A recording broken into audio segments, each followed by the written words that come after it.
With respect to the issue of when scoring might be available,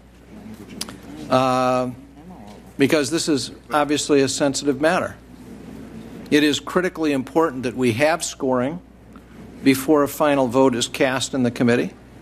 And it's obviously critically important that we have your best assessments on the costs of amendments as we consider them. And I know I think we can do we can update our preliminary analysis, give you something comparable to what we gave you last week for the bill, including the amendments that are adopted, within a few days of the package actually being set.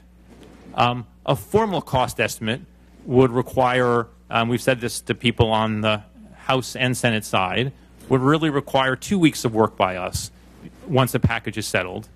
And that may seem like a long time, but there are a lot of complications in doing this right as you need it to be done. And it is the interaction effects among...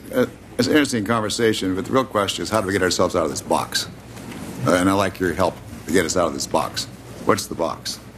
The box is, let's say we pass legislation, let's say we're very proud of bill, just for sake of discussion, Thursday. As I understand your answers, you're saying you can, only then can you start to do a preliminary analysis. And if I understood you correctly, you said take a few days. If I understood you further, you'd say 2 weeks after that to do a final.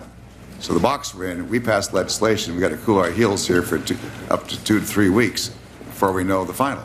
Now that's unacceptable, clearly. We can't operate that way. So you've got to help us get out of this box somehow, which